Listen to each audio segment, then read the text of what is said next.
اے نبی تم نے دیکھا اس شخص کو، اس کے حال پر غور کیا جس نے اپنی خواہش نفس کو اپنا الہ بنا لیا ہے؟ اللہ اکبر، الہ، لا الہ الا اللہ، کلمہ توحید کا مرکزی لفظ یہاں آ رہا ہے، من اتخذ الہہ ہواہ، جس نے اپنی خواہش نفس کو اپنا معبود بنا لیا، الہ بنا لیا۔ افانت تکون علیہ وکیلہ، کیا آپ ایسے شخص کی کوئی ذمہ داری لے سکتے ہیں؟ سود حرام ہوا کرے جی، حرام ورام، ہمارا دھندا جو ہے وہ آگے بڑھ نہیں سکتا، تو اللہ کے حکم کو پیچھے ڈالا، نفس کے تقاضے کو آگے رکھا۔ کون معبود ہے آپ کا؟ نام عبداللہ رکھیے، نام عبد الرحمن رکھیے، ہے عبد النفس، نفس کے بندے، نفس کے غلام۔ یہ میں نے یوں سمجھیے کہ جیسے میں نے ہجرت اور جہاد کی ڈیفینیشنز کی تھی۔ ہجرت کا بیس کیا ہے؟ پوچھا گیا ایُّ الہجرت افضل یا رسول اللہ، اے اللہ کے رسول بتائیے سب سے اعلیٰ ہجرت کون سی ہے، افضل؟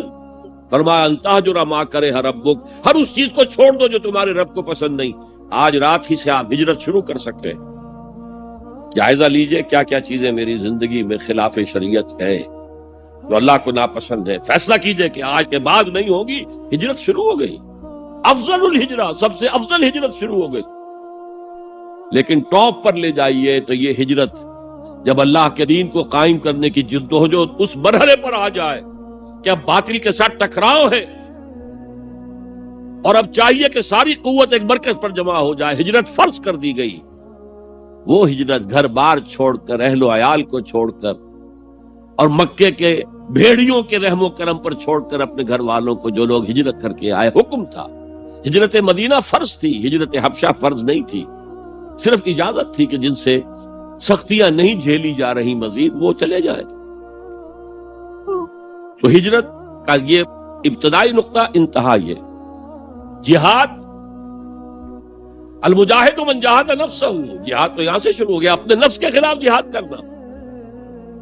صبح نفس نے کہا ابھی سو جاؤ، آپ نے نفس کی بات کو رد کیا، اپنا کمبل اٹھا کے پھینکا، اٹھے، وضو کیا، نماز کے لیے آپ مسجد چل دیے، آپ نے جہاد کیا نفس کے خلاف۔ یہ افضل الجہاد ہے، اور سب سے چوٹی اوپر یہ ہے کہ جب وہ حق و باطل کی جنگ ہو تو جان ہتھیلی پر رکھ کر میدان میں حاضر ہوتا۔ اسی طرح یہ جو شرک فی الاطاعت ہے، میں نے آپ کو اس کی ابتدا بھی بتا دی انفرادی سطح پر۔ افرأیت من اتخذ الہہ ہواہ افانت تکون علیہ وکیلا، کیا تم نے غور کیا اس شخص کی حالت پر جس نے اپنی خواہش نفس کو اپنا معبود بنا لیا، الہ بنا لیا، کہہ رہا ہے لا الہ الا اللہ، لا الہ الا اللہ، لیکن الہ تو اس کا نفس ہے۔ اب اس کو انتہا پر لے جائیے۔ عہد حاضر کا سب سے بڑا شرک، سب سے بڑا شرک، سب سے بڑا شرک عوامی حاکمیت کا تصور ہے۔ حاکم اللہ کے سوا کوئی نہیں، ان الحکم الا للہ۔ ظاہر بات ہے فرعون نے اگر دعویٰ کیا تھا میں تمہارا خدا ہوں، انا ربکم الاعلی، تو کیا اس کا مطلب یہ تھا کائنات میں نے پیدا کی ہے، تمہیں میں نے پیدا کیا؟ ذرا سوچئے، کیا وہ بزرگ موجود نہیں ہوں گے جنہوں نے اسے دیکھا ہو کہ آج اس کی ولادت ہوئی تھی، کل اس کی کوئی اور سیری بنی ہوئی تھی؟ یہ کیسے دعویٰ کیا تھا؟ میرا حکم چلے گا، میں نہیں جانتا، الیس لی ملک مصر، مصر کی حکومت میری ہے کہ نہیں؟ یہ دعویٰ تھا، یہ خدائی کا دعویٰ۔ کسی زمانے میں وہ فرد ہوتے تھے، نمرود ہوتے تھے، نماردہ، فراعنہ۔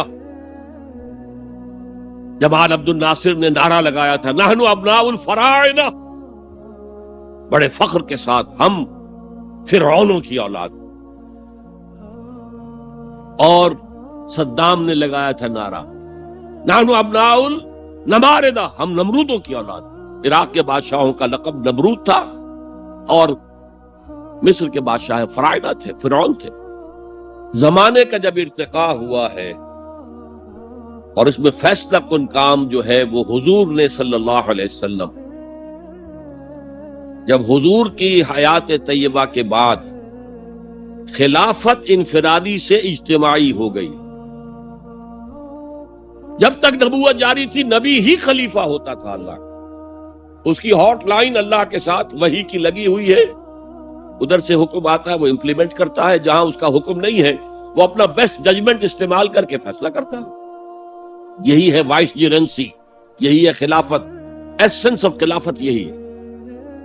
جیسے وائس رائے دلی میں ہوتا تھا، ہمارا بادشاہ یا ملکہ تو انگلستان میں ہوتے تھے۔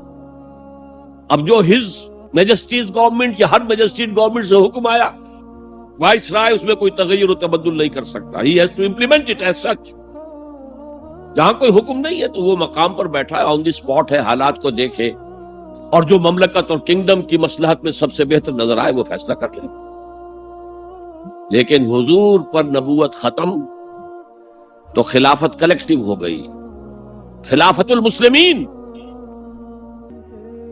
اگرچہ شروع میں امیر المومنین کہا جاتا تھا، کچھ عرصے کے بعد خلیفت المسلمین یہ اصطلاح جو ہے وہ عام۔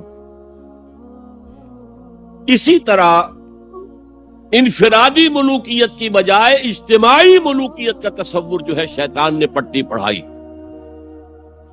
ابلیس کی مجلس شورا جو اقبال کی بڑی ہی یوں سمجھیے کہ اہم ترین نظموں میں سے، امت مسلمہ کے نام پیغام پر مشتمل وہ نظم جو ہے، اور وہ ان کے آخری ایام کی ہے، اور وہ ان کی زندگی میں چھپی بھی نہیں تھی، ارمغان حجاز ان کے انتقال کے بعد چھپی ہے، جس میں آخری جو کلام تھا فارسی اور اردو دونوں کا جمع کر دیا گیا، ورنہ اس سے پہلے فارسی علیحدہ چھپتی تھی کتابیں، اردو کی علیحدہ، لیکن اب اتنا کم تھا کہ ان کے لیے علیحدہ کتابیں شائع کرنا مناسب نہیں سمجھا گیا۔